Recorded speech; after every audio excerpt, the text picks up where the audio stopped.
आज हम एक ऐसी खबर पर बात करेंगे जो देश के लाखों किराना स्टोर्स और छोटे दुकानदारों के लिए किसी बड़े संकट से कम नहीं है।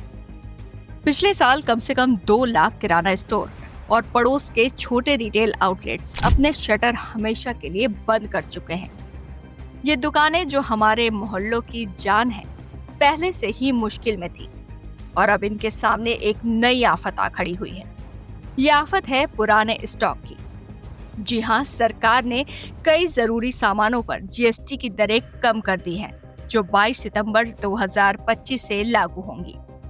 लेकिन इन पुराने स्टॉक का क्या होगा? ये सवाल हर दुकानदार के मन में है। आइए इस पूरे मामले को विस्तार से समझते हैं और जानते हैं कि आखिर क्यों धड़ाधड़ किराना स्टोर्स बंद हो रहे हैं। तो सबसे पहले बात करते हैं जीएसटी कटौती राहत या नई मुसीबत। सरकार ने दिवाली से पहले देशवासियों को बड़ा तोहफा दिया है। जीएसटी काउंसिल की 3 सितंबर 2025 को हुई बैठक में बड़ा फैसला लिया गया। अब जीएसटी के 4 स्लैब की जगह सिर्फ 2 स्लैब होंगे, पहला 5% और दूसरा 18%। पहले लगने वाले 12 और 28% के स्लैब को पूरी तरह से हटा दिया गया है। इसका मतलब ये है कि रोजमर्रा की चीजें जैसे तेल, साबुन, शैम्पू, दूध, मक्खन, घी, चावल, दाल से लेकर TV, fridge, AC, car, bike और बीमा पॉलिसी तक सब सस्ते हो जाएंगे। ये नई दरें 22 सितंबर 2025 से लागू होंगी। लेकिन सवाल ये है कि क्या ग्राहकों को तुरंत सस्ता सामान मिलने लगेगा? अब बात आती है दुकानदारों की चिंता क्या वाकई जायज है?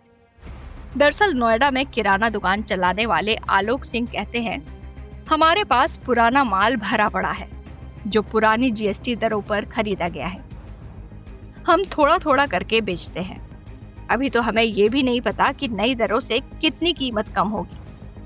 अगर नया माल महंगा आएगा तो हम भी पुराने रेट पर ही बेचेंगे। दिल्ली के एक दूसरे दुकानदार रमेश्वर कहते हैं, सरकार का जीएसटी कटौती का फैसला अच्छा है, लेकिन इसका फायदा तभी मिलेगा जब नया माल सस्ते दामों पर आए। अब बात आती है किराना स्टोर्स बंद क्यों हो रहे हैं। दरअसल all India consumer products distribution federation यानी AICPDF की एक स्टडी के मुताबिक लोग अब ब्लिंकिट, ज़ेप्टो जैसे ऑनलाइन डिलीवरी प्लेटफॉर्म की ओर तेजी से बढ़ रहे हैं। इसका सीधा असर किराना स्टोर्स पर पड़ रहा है। स्टडी बताती है कि पिछले साल बंद हुए स्टोर्स में 45% महानगरों में थे और 30% टियर 1 शहरों में, जबकि 25% टियर 2 और टियर 3 शहरों में थे। देश के महानगरों में करीब 17 लाख किराना स्टोर्स हैं, जिनकी औसत मासिक बिक्री 5.5 लाख रुपए है। लेकिन पिछले 2-3 सालों में इन दुकानों का फुटफॉल लगभग आधा हो गया है। इसके अलावा 65% किराना स्टोर्स किराए की दुकानों में चलते हैं। बढ़ता किराया और घटता मुनाफा इनके लिए दोहरी मार बन रहा है। दुकानदारों का कहना है कि ऑनलाइन प्लेटफॉर्म्स के डिस्काउंट और तेज डिलीवरी की वजह से ग्राहक अब उनकी दुकानों पर कम आ रहे हैं। अब समस्या आती है पुराने स्टॉक की।